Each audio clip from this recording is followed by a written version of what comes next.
Bismillahirrahmanirrahim.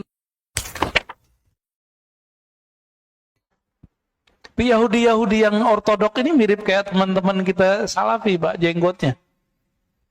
Jenggotnya persis sama. Itu mereka kalau bermuamalah dengan perempuan sama seperti Salafi. Jadi kalau ada perempuan deh datang ke komplek mereka, itu nggak boleh pakaian sembarangan. Dan kalau nanya itu orang-orang Yahudi ortodok ini nggak berani lihat perempuan. Dan perempuan tidak boleh beribadah seperti laki-laki di tempat-tempat ibadah.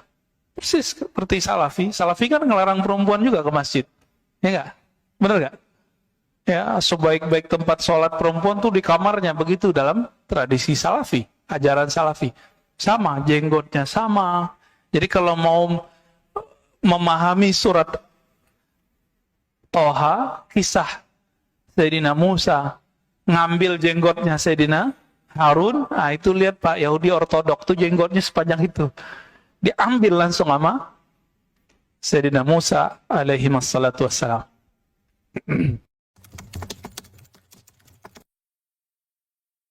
Bismillahirrahmanirrahim. Alhamdulillahirabbil alamin. Wassalatu wassalamu ala asyrafil anbiya wal mursalin nabiyina Muhammadin wa ala alihi wa sahbihi ajma'in. Apa yang disebutkan oleh saudara Dr. Ar-Razi hadahullah itu tentunya tidak benar. Menyamakan teman-teman atau kaum Salafi dengan Yahudi ini adalah tuduhan dusta, atau kalau kita katakan lebih ringannya, ya, tuduhan tanpa ilmu. Nah, ketika saudara Ar-Razi menyamakan jenggotnya orang-orang Yahudi ortodoks dengan kaum Salafi, ya, dia mengatakan jenggot mereka itu sama dengan Yahudi ortodoks. Subhanallah. Memanjangkan jenggot, ikhwani wa akhwati fillah rahimani wa rahimakumullah, atau membiarkan jenggot itu tumbuh, itu adalah ajaran Nabi kita Muhammad sallallahu alaihi wasallam. Nabi sallallahu alaihi wasallam bersabda, hendaknya kalian memotong kumis-kumis kalian atau memendekkan kumis kalian dan biarkan jenggot. Ini jenggot itu dibiarkan. Ya. Jadi kalau teman-teman Salafi memelihara jenggot, itu karena mereka mengikuti sabda Nabi sallallahu alaihi wasallam. Saudara Ar-Razi itu tidak berjenggot, entah siapa yang dia ikuti.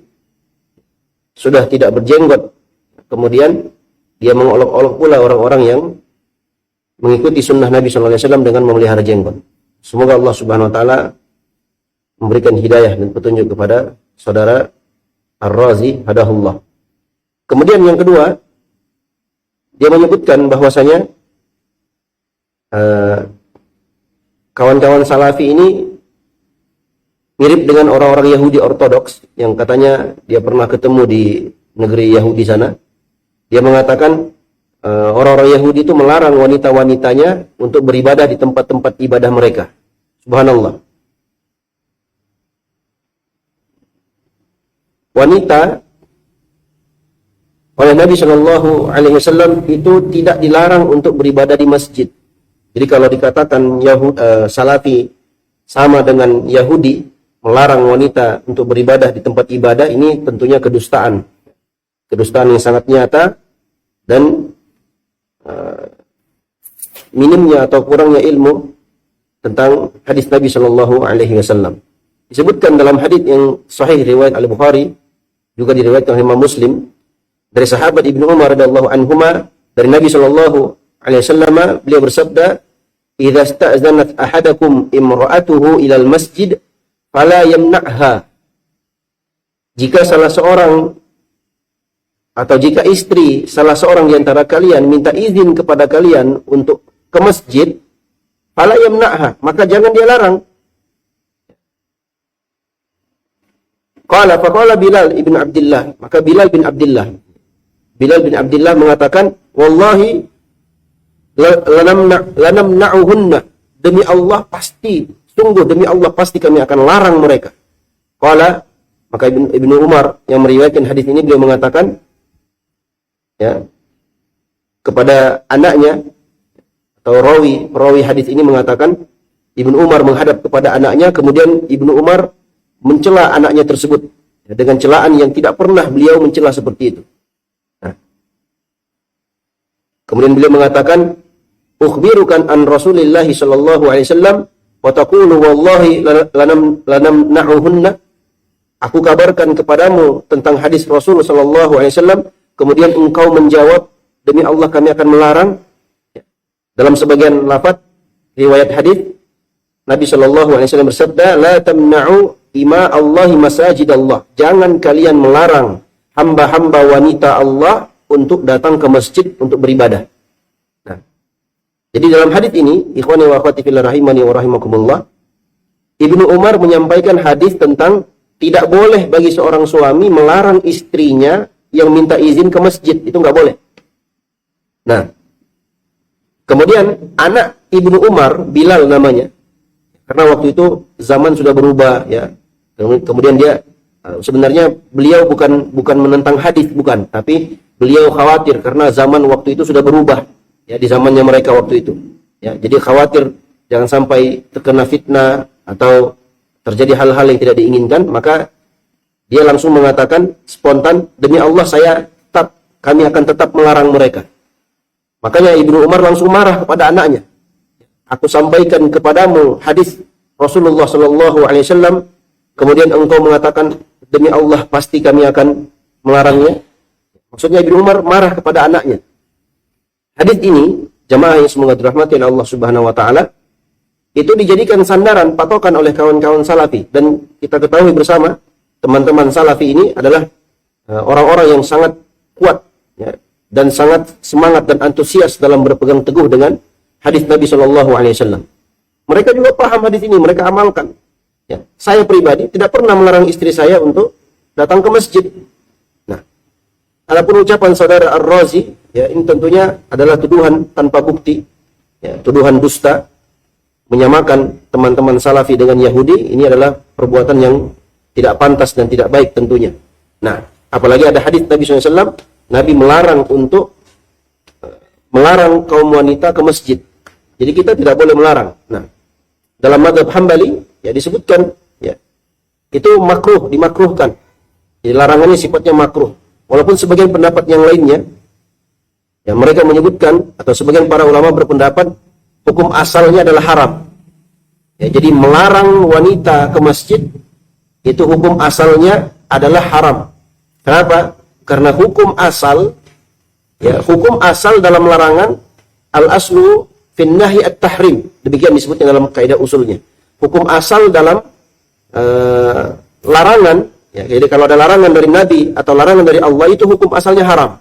Makanya sebagian ulama berpendapat bahwasanya melarang wanita ke masjid itu haram. Nah, sebagian ulama berpendapat bukan haram tapi makruh, sebagaimana dalam madhab Hambali. Tapi yang benarnya, Allah Ta'ala alam, hukum asalnya adalah haram. Karena Nabi melarang, la tamna'u ama Allahi masajid Allah. Jangan kalian melarang hamba-hamba wanita Allah ke masjid-masjid Allah Subhanahu wa Ta'ala. Nah, di sini saya akan bacakan ucapan atau penjelasan guru dari guru kami, Syekh Saleh Muhammad bin Saleh Al-Utsaimin rahimahullahu taala, dalam kitab beliau Asy-Syarhul Mumti. Ini kitab syarah terhadap kitab fikih Hambali. Nah, kita dengarkan, dan beliau ini salah satu tokoh salafi di zaman ini. Supaya menjadi terang benderang bagaimana kedustaan tuduhan saudara Ar-Razi hadahullah. Kata beliau rahimahullah, wal aslu fin nahi at-tahrim. Hukum asal dalam larangan itu adalah haram. Nah, fayuhramu 'alal wali ay yamna al-mar'ata idza aradat al-dhahaba ila al-masjid.